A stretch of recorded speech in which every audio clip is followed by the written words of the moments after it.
Hai Babitan Lover, kalau kemarin kan sudah selesai semua topik dari pertama kali pairing sampai apa namanya ya, eh, menyimpan buat project berikutnya atau ya ini yang ingin disimpan dari hasil apa telah sudah menetas gitulah ya. Hari ini lebih buat penutup aja, jadi sedikit apa namanya, eh, mungkin curhat atau mungkin pengalaman aja gitu ya.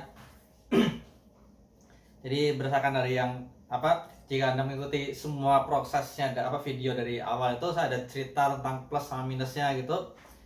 Ya kalau misalkan ditanya breeding itu gampang atau sulit, sebenarnya kembali lagi ke pengalaman orang tersebut gitu ya.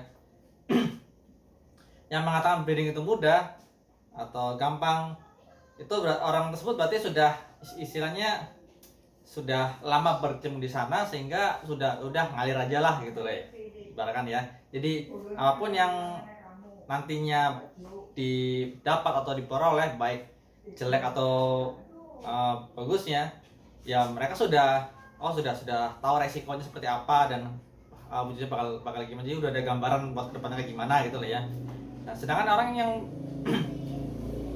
mengatakan breeding itu susah ya orang tersebut biasa antara sudah pasti orang baru dan tentunya kurang mau belajar dan yang pasti kurang sabar ya. Jadi sebelum Anda mulai itu saya selalu mengatakan istilahnya bikin project yang ingin Anda bikin dulu dan mulai dari baby, karena nggak bisa dipungkiri namanya kesabaran itu kunci dari berkecimpung di dunia balpiton ya, bukan hanya balpiton aja tapi di dunia hewan atau mungkin dunia yang membutuhkan tingkat kesabaran tinggi lah.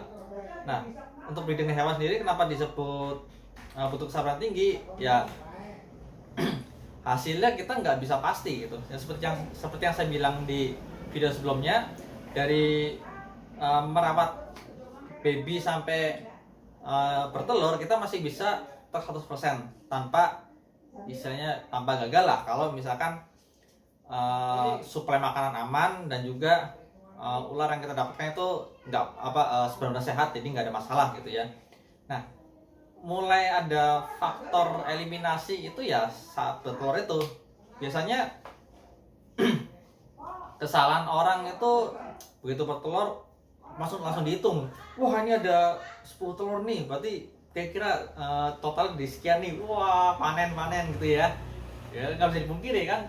Cuman kalau untuk dari cara pandang saya itu belum panen, karena dari telur itu masih ada eliminasi. Nah, eliminasinya kita nggak tahu yang bakal gugur dari 10 itu ada berapa butir dan yang selamat berapa butir, atau bisa aja karena suatu hal bisa gugur semua, bisa karena embrionya emang kuat ya bisa selamat semua. Jadi kita nggak bisa pukul rata semua telur dari satu betina itu bakal mendapatkan kualitas yang sama gitu.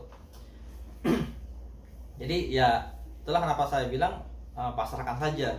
Dan balpiton yang belum angkat sendiri itu nggak bisa saya katakan untuk dipanen ya, karena resiko itu ada kan. Selain resiko juga ada sebuah etika nggak tertulis lah. Nah, kita nggak bisa pungkiri kalau balpiton itu termasuk ular yang sangat susah untuk makan, maksudnya makannya pemilih ya. Ya emang kalau baru awal makan emang gitu ya resiko ya, tapi kalau sudah makan mah udah aman. Yang penting jangan terlalu sering ganti menu aja gitu. Jadi semuanya baik lagi kesabaran apa sama macam itu kunci, dan yang pasti jangan berhenti untuk belajar. Kalian bisa belajar dari mana aja, bisa dari pengalaman dari musim sebelumnya. Jadi walaupun misalkan satu kelas itu gagal semua, carilah pelajaran dari sana.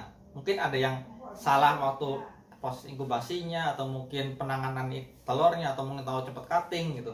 Belajarlah dari pengalaman itu. Dan kalau belajar dari pengalaman tiap musimnya itu secara nggak langsung tiap musim itu pasti ada hal yang bisa kita pelajari gitu.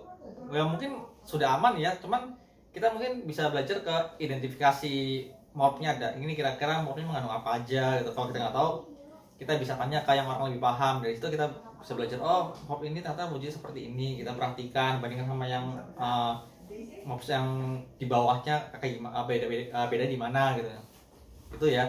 Nah kalau belajar dari luar, kita bisa mencari referensi dari misalkan dari YouTube ya, video udah banyak ya, dari breeder besar sampai breeder yang biasa aja itu ada semua. Dan bahkan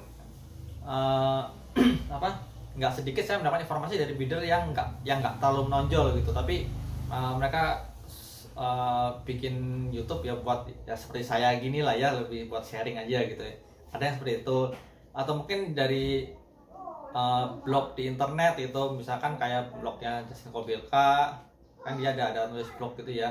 Lalu ada dari mana lagi, saya lupa, ada soalnya ada berapa sih yang saya alamatnya agak panjang gitu ya, cuman yang sering saya patokan waktu itu tuh Justin Kobylka sama balpiton.ca.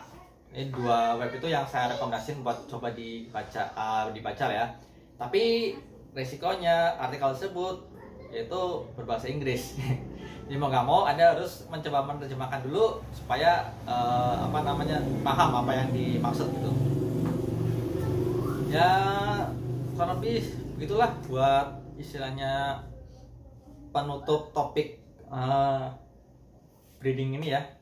Jadi yang mau mencoba di dunia balpiton, saya lagi coba untuk sabar, karena orang yang bertahan adalah orang yang sabar dan mau terus belajar dari musim sebelumnya dan dari kesalahannya sendiri, dari informasi yang lain juga. Itulah ya, sekian aja. Kalau ada yang cari balpiton yang ready bisa cek di deskripsi, itu total tinggal 9 ekor yang ready.